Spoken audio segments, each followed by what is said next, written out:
Hello, ladies and gentlemen, and welcome to another tier list video. It's been a while since I've done one of these, and it's high time. And one thing I have been thinking more about as I have my newer account, GoTanks account, is what is accelerated? What are actually the best accelerated characters out there? I had started with the concept of doing a non-legendary, non-jury, non-conquest, and then I was like, what is that actual category? Is it marquees?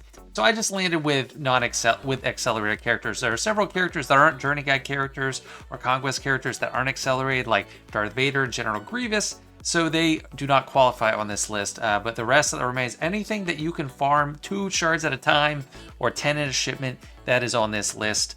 And to be fair, it's not like a true tier list because there's going to be F tier characters. I don't have every single accelerated character in here, just the top 75 or so. So F tier and D tier, they're not truly F tier or D tier characters. They're still good characters. But for the purpose of organization in this list, they are at the bottom. So just want that explanation before we start. This is not farming advice. This is just for fun, just a ranking, just what I think the best accelerated characters are. Not exactly top 75, but pretty close. So let's get into it, starting with F tier. And to start, we have the F tier. And these are, again, all great characters, but they're either just a supporting role on a team and, I don't know, don't really have too much flexibility, or maybe they only have really great use in one game mode. Some of them are pilots, like Plo Koon. He's not super useful on his own. He does have some utility, but mainly he's here for his ship. Canderous, you know, he props up Maul, and he's great in that regard, but not really good anywhere else. And then we got some Inquisitors here. Royal Guard really has to be with Lord Vader to be useful, but then he is pretty good, so he does make the top 75-ish. New Gunray, great leader, can be useful to unlock Padme early on, and as a tag on to the General Grievous team, but losing a lot of favor. And then we got things like L3. Zam is a Grand Arena Omicron, First Order TIE pilot. They are getting less and less valuable over time. This is from my endgame mindset. I have been a lot more exposed to the early game recently, but they're good in one game mode. They're pretty good, and then they're trash everywhere else. You do not use them really anywhere else. Droideka might be able to be boosted a little bit higher, but he's a little bit lower because the one game mode he's amazing is Territory War. It's not Grand Arena, so he's just a little bit behind someone like First Order TIE pilot. Pre-taunting tank, L3 makes this list mainly because she's a pre-taunting light side tank. Pretty valuable in that regard. And then Range Trooper, is he truly the worst in this list? I don't know. It's hard to say. This is not an exact science. But he is an awesome add-in to either an Iden Versio team or a General Veers-led Imperial Trooper team. And then as far as the Inquisitors, 8th Brother and 7th Sister are above here. So they're a little bit less valuable than the Inquisitors. And yeah, that is the F tier. Again, nothing really bad, but still the bottom of this list. Next up, we are moving on to the D tier. These guys have a little bit more solid applicability across different game modes, and you'll see the quality that we have in this list emerging more so now to see, okay, these guys are D tier. That's kind of why these are F tier. So 8th Brother and 7th Sister come towards the bottom, and why they're pretty low overall is just because all these Inquisitors are completely dependent on having Reva and or Grand Inquisitor available. On their own, they're not really that viable. They're just role players. So while yes, 8th Brother hits like a truck, he's not really doing much anywhere else. You'll see this with like 5th Brother led 3v3 teams. They're not getting much done. Talon, great support character, slaughter into any Sith team. She's not doing much damage. She's not that survivable. She's just a nice add-on. Base Malbus, he's a really nice tank, and I didn't have him up and running for the longest time, but now I can use him with Admiral Radd's team, a Leia team. He's just super solid, a Saw team, really flexible, lots of dispelling, and he doesn't have any Zeta, so he's pretty awesome, and that's why he merits this list. Similar, Kylo Ren and Mass, we got another pre-taunt. Actually, I don't remember. Base is a pre-taunt. But Kylo Ren Mass is a pre-taunt. He's an online Force user, First Order, irresistible stun. Really hard to kill in the right circumstances. Load him up with health. He's like Malik. Can't take damage from health percentage effects, or it's very reduced. Not that he can't. He could die if he has like 1,000 dots on him. He will melt eventually. But super solid. We got Jin Urso. She's the girl that won't go down. She's immortal when she's alongside Admiral Radis, and she's super useful on offense because the AI doesn't realize that she cannot die, and they just go at her, making her basically the de facto best tank in the game in some ways, as I've heard it put before. Next, we got Hunter and Tech. Just a package team here. From the Bad Batch, we got the leader and one of the key supports that gets off the stuns. You know, their damage is decent only in the team together, and they are pilots for the Marauder, so that's why they get in on this list. Whereas we have like Omega isn't on the list at all, so, and Echo and Arc are not on the list at all. So you see, there are quality characters that didn't make it on this list. Then we got Imperial Super Commando, and you could argue for higher, you could argue for lower, probably higher. Needs to be with Maul, basically. Well, it doesn't actually need to be with Maul. With his buddy Gar, he is just melting people left and right. I don't have Gar on this list because he's really dependent on just Imperial Super Commando doing everything through his mechanics. But maybe Gar could make an argument for a little bit lower than the F tier here. But yeah, it's crazy what this guy's done just with a simple rework and not even any Zetas. Boba Fett, I don't like to slight him at all, but yeah, this is as high as I could really put him, honestly. He's got a solid ship, great ship. I'm not like leaning into ships entirely on this list. There's some characters that have a good ship, but are terrible characters that I didn't put on this list, like Cad Bane, because that's really what I'm focusing on. Zombie, pretty flexible use as long as you put like Daka with her. And she is really a cornerstone of that Night Sister team. But you do need at least one out of the Night Sister. Just super valuable, like she can't die. She's going to keep coming back over and over again. You know, not limited to a game mode, just pretty awesome. And then Barriss, really flexible as a Jedi, but gets a lot of play outside the Jedi faction, such as a Rey team is a great use for her. And you could put her on a Starkiller team, I guess. But just that Zeta, like the passive heal all the time, it has scaled very well with relics, and as health pools get higher and higher, she is a force to be reckoned with. Just sitting there, doesn't even have to do anything. So that is the D tier, which is again very solid. Even more solid is the C tier we have, and we're starting to get to much more higher quality characters here. I do have Asajj towards the end. I don't have her Grand Arena Omicron, fair disclosure, but I think she's less valuable than other Night Sisters, such as Daka and Talzin are above her. And it is mainly just one, it is just one game mode that she is supercharged. But overall, Talzin is better. Talzin Lead is better. More important, if you're doing 3v3, and you don't have the Omicron, I guess you're kind of leaving her out. But like a lot of times you want like Talzin, Marin, and either Zombie or Daka. So it just depends. Mon Mothma, losing favor like in my eyes overall, but still really great. So middle of the pack here, leads her own team, which can run circles around people when you get the right setup. And she is a key abuser of datacrons. There are certain datacrons just make her team like go crazy, like the Biggs datacron right now. Biggs not on the list, unfortunately, for him. Then we got Resistance to Poe, just a nice add-on to that Zori team.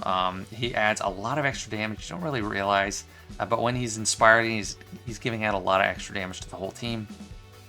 Kyle Katarn, solid, great tags, Rebel Fighter, Jedi, Rebel, just pretty versatile. You use him with Mon Mothma or in a Jedi team, it's up to you.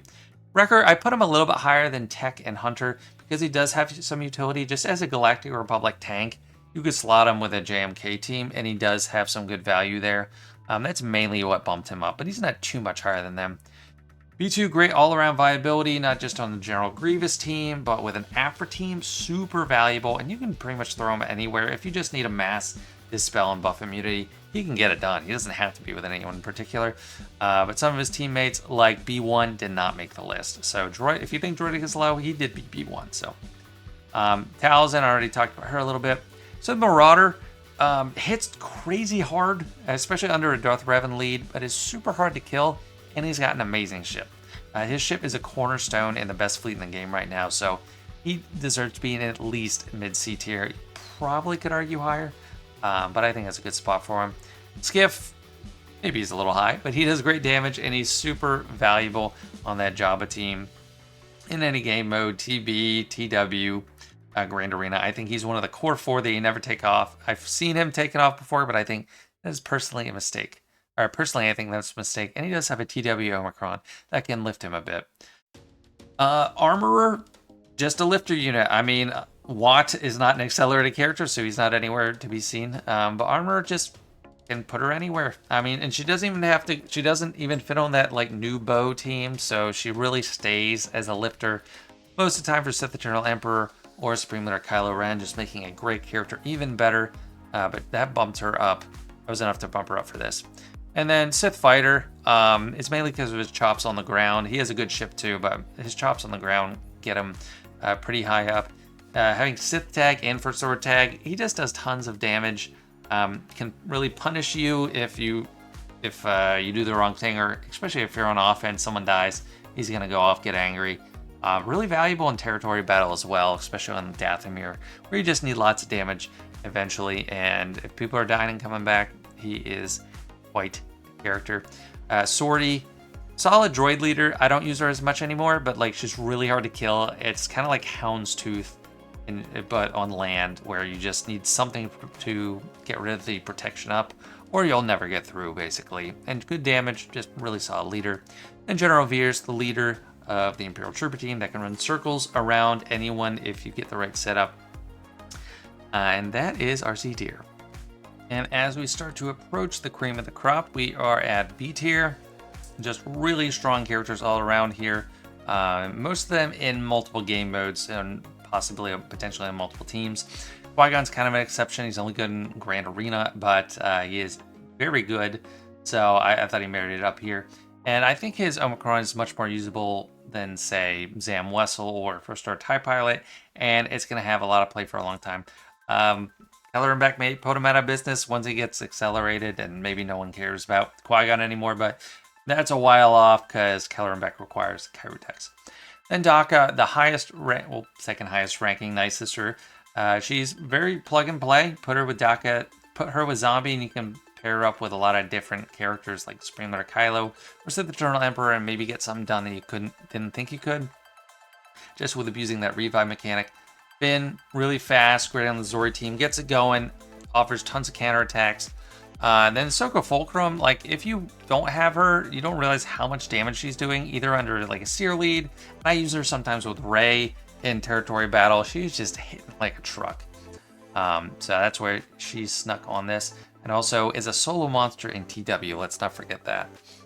Embo, recently gained more respect for Embo after losing using Boba Fett on the Jabba team. But he's just really solid. Campy Crit is super valuable, Dispel in the basic. Cycles through his own turns. Really valuable. Hux, pretty unique character. Stops turn meter in its tracks. He's one of only 2 characters to do that. It's him and JMK. And that is a value that you can't pass up. The whole team has to be first order, otherwise he'd be like probably S tier, because it's just, that would be a ridiculous value. Nest, she's still pesky. You can throw her on most teams and cause a problem for someone coming in, either by causing a timeout threat, but she's also still a solo threat to some things in the earlier game, not really as much late game, but if you get her up to relics and then you're facing people that don't have full relic teams, she could probably eat them alive left and right.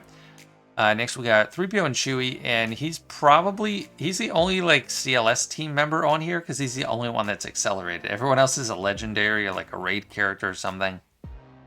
But really solid AoE, blind, crazy damage, assisting constantly. Really valuable.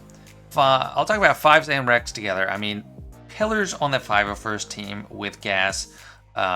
They make the best 3v3 team, and then also on a Shock E team, really need them to get things going. Rex for his turn meter gain, and then his aerial advantage, basically an annihilate, and then 5s for his sacrifice ability. 5s also has a great ship, and Rex has a decent ship, but again, there's more about land, but still super solid there. Bastila, I feel like I gave her a lot of respect. She's pretty high, but that's mainly just because of her prowess as a leader. She has newfound use with Cal Kestis, and just like the amount of protection and tenacity she gives to her whole team, it's not something that is truly going to go out of style. You could also throw her with JML and make a lot of good things happen. Chrysanthemum, really valuable on that Jabba team. He's the tank, super durable, really hard to get through. And then it's with any game mode when you put him with Java. He's not good without Java, but I mean, that's where he belongs. So amazing character. Jolie and Fennec. So Jolie, he's losing a step just because everyone does so much damage now and they don't necessarily care that he avoids crits all the time. But he is able to bring back the entire Jedi faction if they go down. And then Fennec she mainly has one job, and that's to take out Lord Vader as a solo or a cleanup act. Not really good in like going in fresh against a Lord Vader team, but she does tons of damage, and the fact that she can even do that merits her the top of the B tier. So that is it for our B tier. And we are almost through now. We got the A tier, and this is starting to look like the best of the best. A lot of characters in this A tier, and this does not follow a standard distribution, but I felt like these characters set themselves apart, and that's how I determined the tiers in this top 75. That's not really how a tier list is supposed to work, but again, for organizational purposes, I really wasn't going to list out that many characters. So we got Ahsoka Tano at the end. She's got an amazing ship with that Galactic Republic fleet, and also has a big role on General Kenobi's, Jedi Master Kenobi's team. Also great on a Padme team, just with constant assisting and debuffing or dispelling. Django, really nice, either on a trench team or on a bounty hunter team. Crazy damage. Kind of wish this guy had a ship. That would be nice to add, but it might break the Executor and make it way too good and beat everything else, bar none. And then no one would go after Leviathan or Profundity, just Executor, which they kind of already do. Shaak Ti, great Jedi, great clone leader. But mainly, she is really valuable in Conquest. You don't realize this. Like, when you have to have a feat where you're getting kills with a random character, even if it's Darkseid, I'm using her with like Admiral Piet and Veers right now to get kills with them, because she has an assist that can call anyone to assist. Dispel in the basic. Everyone gets offense up no matter what. Cleanse no matter what. A lot of great utility pieces to her kit that work anywhere. Hondo, big solo threat, needs to ramp up, so he's better in the hands of a user on offense if they know what they're doing. I still don't count myself among those ranks. I just throw him on defense, but he's really annoying, can start dodging everything and healing up like crazy. Echo, mass, dispel, and daze. It's super fast, just gets things going with the Bad Batch, but he's valuable on his own just for that dispel and daze. Like, put him with JMK team against a Java team in most circumstances, and he's killing it. GBA, he's the only Geonosian here. Super valuable, not just because of how he does with the Geonosians. That's mainly an early game thing where it seems like overpowered and impossible to use, but it's just his status as a double character and a pre-taunting tank that can be resummoned. So you can use him with Sith Eternal Emperor in a variety of ways. Some people put him with Trench. That's not the best, but just his status as a pre-taunting tank that can be revived gets him up here. Bachelor Sean Fallen, amazing character. The best Sith Empire character that is not a legendary, or a conquest character, pretty much. Feared, huge stat boost to Revan, crazy damage when she gets going. Just an awesome character. And then we have 3 bounty hunters in a row, and how you order these 3 is up to you. Actually, if we're considering more ships, Bosk probably goes ahead of these 2. But I think just Greef and Mando together, I don't know, are the most valuable bounty hunters in a lot of ways. And Mando just edged out Greef because of his disintegrate ability. I mean, the insta-kill is the big threat that bounty hunters have at this point. They don't have as much going for them in the end game. Early game, I mean, yeah, they got a lot going for them. These 3, it's kind of a toss-up how they go. Nihilus, have him ahead of Mando. Maybe you should be, maybe you shouldn't be, but he's part of a better team in Grand Arena. It's why I put him this way. A little harder to get to his Annihilate than Mando in some circumstances, but he can stack his health insanely high, and just the fact that his team is better in Grand Arena gets me to rank him a little bit above Mando. Then Dark Trooper hits insanely hard. Right now we have summoned Dark Troopers running amok with Dark Trooper Moff Gideon, and those are hit insanely hard, probably harder than this one. But he's great. I mean, he goes with Imperial Troopers and really punches above his weight class as potentially the best basic in the game. I think Leia's might be a little bit better, but he's just an amazing character. High A tier for him. And then BT1. If you've used Afra, this guy does it all. Like, he does the killing, crazy damage, AoE knocks people out, kills someone, does another AoE. If you kill someone from the exposed, he gets another turn, does another AoE. He's just a machine. Really needs to be with Afra, but just crazy, crazy character. Then Dash Rendar, top of A tier. I mean, key pilot, but also leads his own team. Really great. Like, if you have his Omicron and like a Veteran Smuggler, Chewbacca, you can beat Jedi Master Luke on defense. Now, who sets him on defense? Not really many people anymore.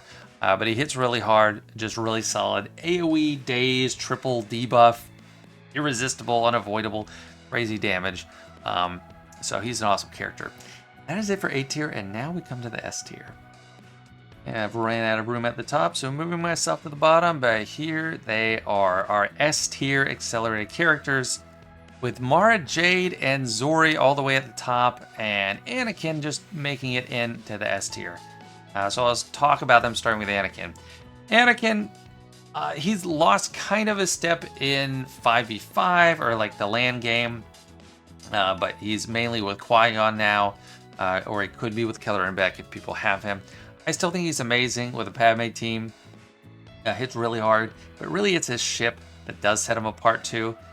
So you might get on me for double standards where his ship counts more than someone else's. But it is that ship that's giving me the nod to put him in the S tier. And he can wipe people out just one shot. I mean, Qui-Gon is the booster, but Anakin is the engine. Without Anakin, you don't have that threat to wipe out the whole team. And he's constantly taking turns like when his allies are dying. So really strong character. Chieftain recently became accelerated, so the first of the 2023, second of the 2023 characters, I think, behind Zori to get accelerated. Really annoying. I mean, she makes the team run. Like she's the leader in 5v5 or 3v3. 3v3 especially annoying because Tusken Raider's there. I didn't include Tusken Raider in this list. I think mainly because being limited to one game mode and only one half the game mode is a little bit too small of an area for me to focus on for this tier list. But Chieftain makes it run. Warrior would be somewhere here too. Chieftain has been the source of great frustrations for me. Svaja Press, again, like the thinking kind of varies.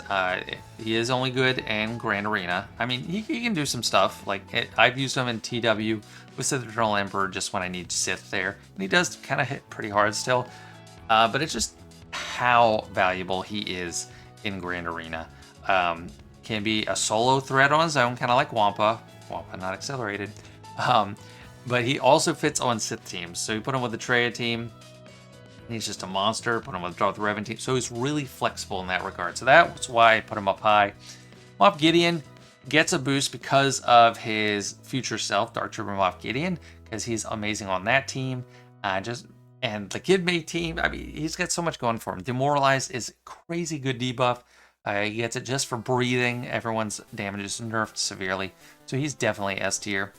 Marin, awesome character. I don't get to use her all that much, but she does make things just hum for the Night Sisters. The only reason that they can beat Jabba, I have not done it myself, but I've seen it plenty. So that's really impactful. Crazy amounts of plague, extra revive. Just the real deal. Boosh, she's the engine for the Jabba team. Without her, Jabba is more or less helpless, or not quite. He's pretty useless. I mean, I did the Dark Service Light Side Grand Arena recently and couldn't use her, and Jabba was severely crippled without being able to use her. So it's real. She is a super important character. Mace, really flexible. Day one character. Without a rework, he wouldn't be on the list, but his rework is amazing. TW Omicrons, but even outside TW, super valuable. He's like a Swiss Army knife. I mean, dispel stealth on everybody. Stun, swap turn meter, shatter point is a unique thing. He's just really, really good, and he's a fleet commander. And his capital ship is actually pretty good now. Iden, her ship is really boosting her up here too, just because it's probably like arguably the best ship in the game. So maybe Boss could have got a little bit of a bump. But her team is really strong as well in Grand Arena for the most part, but in EW kind of useful as well. Really valuable to newer players, but it's mainly the ship that's getting her the bump. And also with ships, we got two of the best fleet commanders in the game. I put Piet above Radis, but maybe he shouldn't be. I mean, Admiral Radis is much more useful to me on offense now than Piet is. But they're kind of neck and neck. I mean, they're mainly offense characters. I think, I don't know. Piet is kind of flexible outside the General Veers team. You can put him with Lord Vader. He marks Lord Vader with a taunt, AoE days, just generating Emperor's Trap. So he's pretty useful even outside that standard team. So maybe he does get a bit of a up there. But maybe it's kind of his reputation that led me to put him above Admiral Radis. And then the top two, Mara Jade and Zori. So if you're thinking just Grand Arena, Zori might go ahead of Mara Jade. But Zori is kind of disappointing in like TW, and I don't really use her in TB, so maybe she's good there, maybe not. She's more of a fast and furious, get out there and hit them hard. So she is really crazy, and that's why she is actually at the very top. This is the very top of the accelerated list. But Mara Jade just does it all. I mean, I don't have her Omicrons, but she's for TW. But I know what they do, and they're incredible, and she's incredible without them. So with that Starkiller team, she does great things. Made a match made in heaven for Emperor Palpatine. Really gets it done. Doesn't have a ship or anything that boosts her up. It's just she is that good. So yeah, that is it. That is the whole list. And let me zoom out real small, just get you one final look at the big list. Tell me what you think I've done right here, what I've done wrong here. Are there any notable absences from the list?